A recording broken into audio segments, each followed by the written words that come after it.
السلام علیکم ورحمت الله وبرکاته. زما د لارو برګرانو پښتنو بچو خويندلونو زه محمد یوسف بنیرس تاسو په خدمت کې حاضر یم. په نننۍ ویډیو کې تاسو ته د غنی خان په داسې خطاب کم چې غنی خان د پښتنو ځوانانو ته کړی دی او سرنامه یې د ځوانه، یعنی غنی خان د پښتنو ځوانانو ته مخاطب دی. په دې نظم باندې خبرې کول غواړم او دا نظم د غنی خان د لټون په کتاب کې په 600 په یو کم 50 پاڼه باندې موجود دی.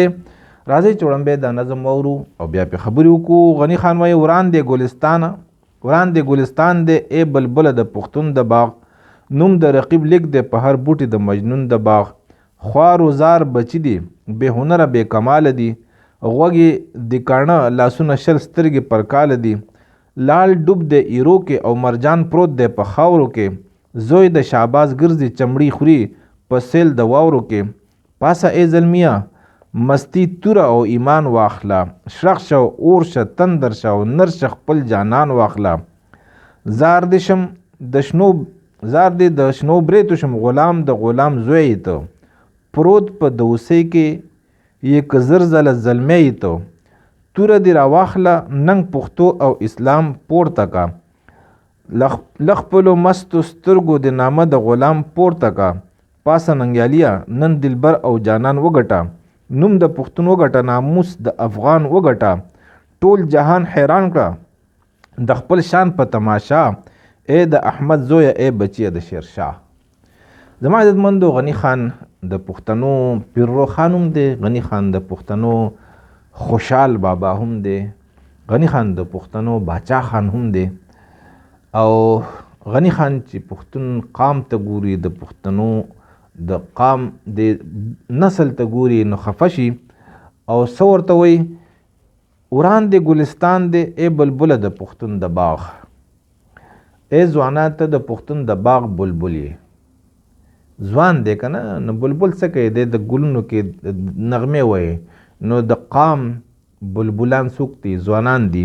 غنی خان دغه ځوان ته مخاطب دی، وایي چې د پښتون د باغ ګلستان چې دی هغه وران شوی دی. ته به نغمې څنګه کې او چاته یې کې، د چا پسې روان یې؟ نوم د رقیب لیک دی په هر بوټي د مجنون د باغ، د مجنون د باغ په هر بوټي باندې د رقیب نوم لیک دی. زما عزتمندو نن کو زمونږ پښتون قام دی، زه قام پرستی نه کوم خو دا حقیقت دی.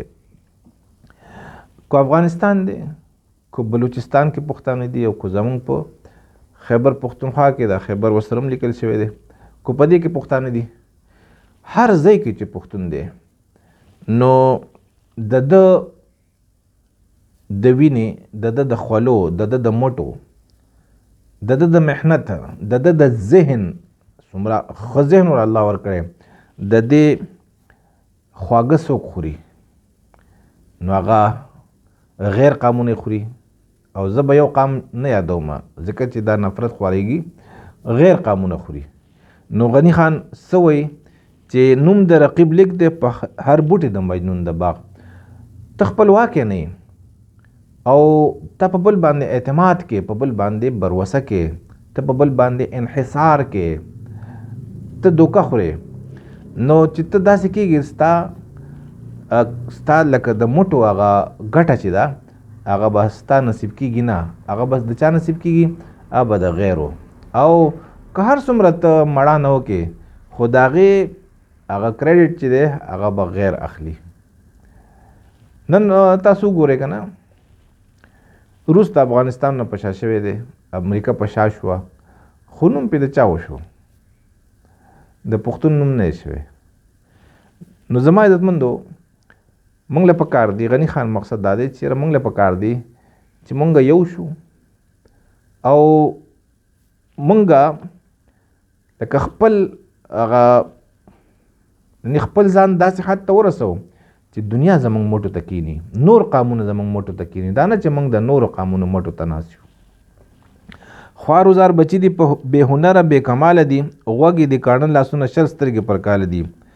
بچی د پښتنو څه دی خوار وزار دی.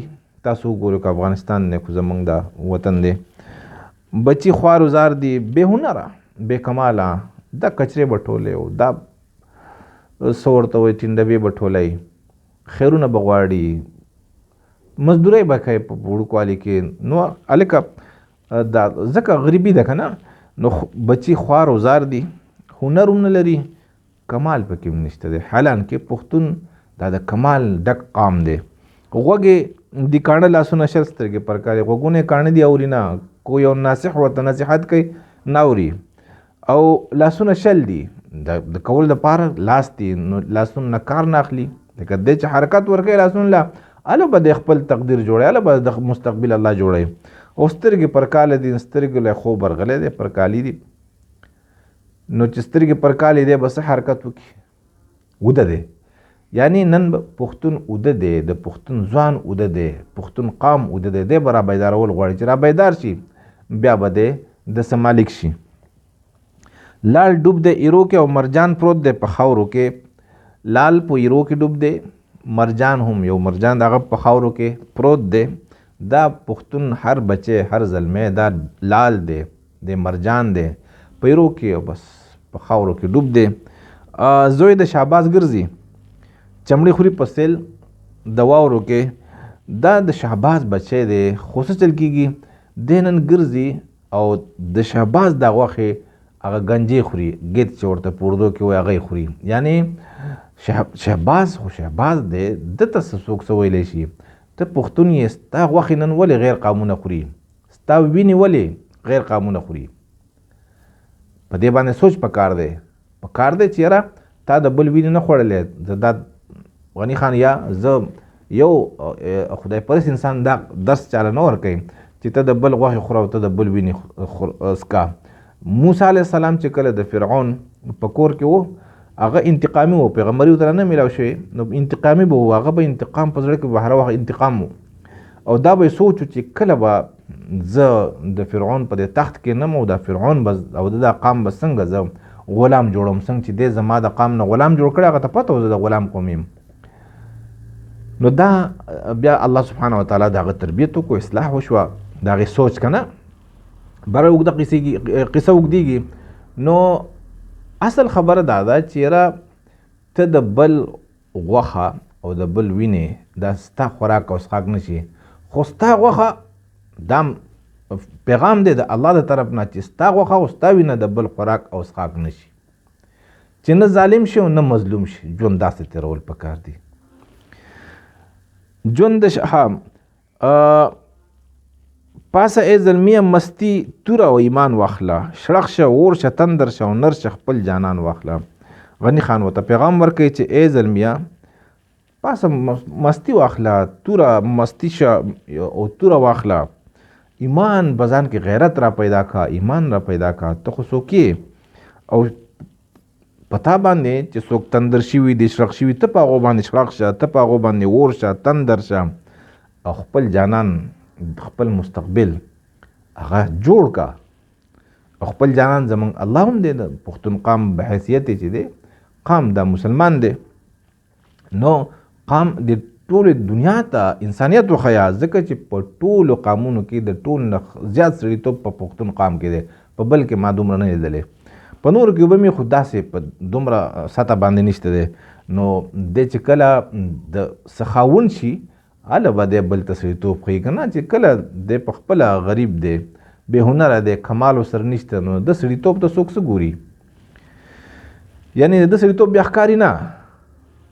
نو غني خان دغه خبره کوي چې ته پاسه نرتوب وکړه.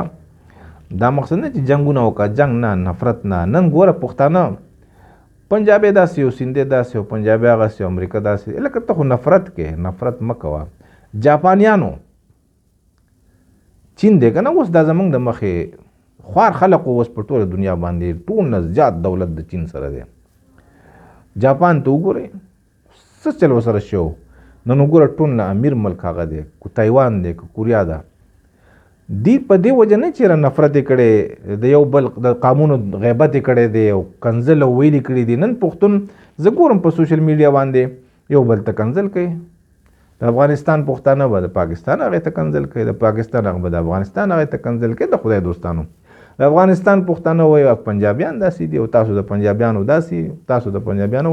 د خدای دوستانو قامونه په دې خبرو باندې راویښېږي نه، د قامونو مستقبل په دې خبرو نه جوړېږي چرته چین دا خبره کړې چې امریکا داسې ده؟ چرته جاپان د امریکې بد ویلي دي؟ چرته جرمني ویلي د امریکې بد او د روس بد ویلي دي؟ چرته تاسو څوک وایي که نه چرته کتاب کې چا تقریر کړی د هغو سیاسي لیډر یا د هغو مذهبي لیډر، نن ستا مولا، ستا سیاسي لیډر، ستا مشر چې خوله واضح نو امریکا داسې، پنجابی داسې، نه دغې طرف ته پرېږدوه. ته خپل تعمیر ته نظر وکړه، خپل تعمیر ته فکر وکړه، پام وکړه. کوم غني خان چې کوم ته موږ ته دغه کوي، یا خوشحال بابا، رحمان بابا، دغې ته پام وکړه او پرېږدوه چې ته څه شي نو ستا دشمن به پخپله چې ته غالب شي نو دشمن به مغلوب شي، او چې ته مغلوب یې دشمن به همیشه دپاره غالب وي. نو دا دشمن چې مغلوب کې دا په چغو رړو باندې، په کنځلو په ویلو باندې نه کېږي. دې دپاره بس چل کې غني خان څه وایي؟ پاسه ای زلمیه مستی توره او ایمان واخله، شړق شه اور شه تندر شه او نر شه خپل جانان واخله. څنګه چې چین خپل جانان واغستو، سو جاپان خپل جانان اغستی دی، جرمني خپل جانان واغستو، تم داسې شه. خو په کنځلو نه، په عمل باندې. او زار دی د شنو بریدو شم غلام د غلام زوی تو، پروت په دوسۍ کې که زر زله زلمی ته. غني خان په دې د پښتون زلمی په بچي باندې زړه سوځي، ترس پې کوي. وایي چې د شنو بریدو نه دې زار شم ښایسته ځوانې، کولې کونډه برید دي، خو غلام یو د غلام زوی او په دوسۍ کې پروت دی. که ته سل زل زلمی شي خو په بېغیرتوب کې، په دوسۍ کې او په نیستۍ کې پروت دی. نرشه نن کو ته پنجابی یادې، ته نرشه د پنجابي نه زیاته توره وکړه چې دا پنجابی ستا خپو ته کینی که نه. ته کو نن امریکا یادې، روس یادې، چین یادې، جاپان یادې، ته نرشه او دا خلق ځان ته حیران کا، بل چا ته مه حیرانېږه. او دا په کنځلو ویلو باندې نه کېږي. توره دې راواخله، ننګ پښتو او اسلام پورته کا، له خپلو مستو سترګو د نامه د غلام پورته کا. توره راواخله، ننګ وکړه، پښتو وکړه او اسلام ګوري په قامونو کې او جذبه او په زړونو کې اچوي. موسی علیه السلام قام څومره بېغیرته قام و. بني اسرائیل چې و که نه، فرعون وایي د هغوی متعلق مشهوره ده که نه، چې د فرعون د قام یو زنانه براله او 10-20 تنه زلمي به د بني اسرائیل راغونډ کړو او ورته به وي چې دلته کې به ناست او زه ځم او چې راشم تاسو بلته ولاړې ما ته به انتظار کوئ. وږي تږي به د غرمو باندې ودرولي او چې به راله نو بیا به یې وخل ټکول به. دغه نن زموږ حال دی. اسلام سره موسی علیه السلام راغی، په یو ځوان کې یو جوش، جذبه، ولوله واچوله په زړونو کې چې دا تاسو څه کوئ، نران شئ. نو غني خان ځکه موږ ته خبره کوي ګوره اسلام څه شی دی. اسلام ننګ دی، پښتو ده. نو غني خان نن موږ کو خراب یو، کو پښتون به حیثیت قام په زوال کې دی، په تنزل کې دی. نو ولې نه پښتو شته، نه ننګ شته، نه اسلام شته. دا درې واړه به را پیدا کول غواړي په ځان کې.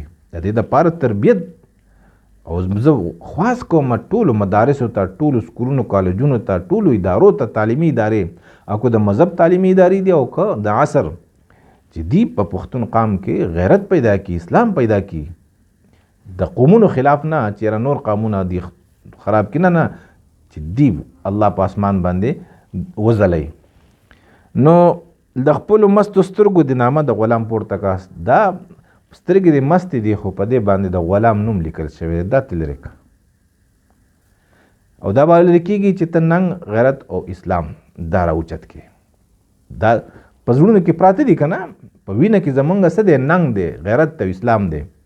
نو دا چې د دې وینې نه راوچت شي او د دې نه یو لمبه جوړه شي، نو هله به د سترګو نه د غلام نوم لاړ شي، بیا به ته آقای غلام به نه یې.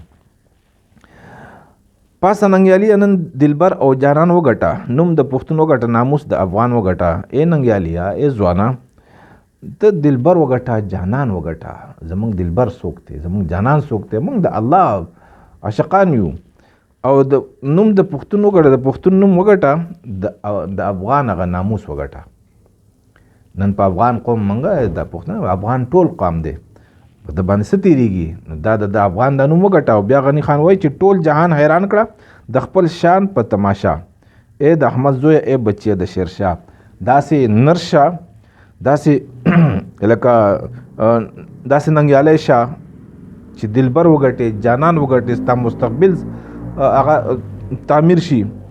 نو پښتون وګټې، ناموس وګټې، د افغان هغه ناموس او ننګ وګټې، نو ټول جهان به ته حیران شي او ستا په تماشه به شي چې ته په ځان کې لکه موږ ټوله دنیا جاپان ته او چین ته په تماشه یو، امریکې ته که نه یورپ ته دا ولې په تماشه یو، هغو ځان ګټلی دی، جانان یې ګټلی دی. نو ته هم ځان وګټه، جانان وګټه چې دا ټوله دنیا تا ته په تماشه شي.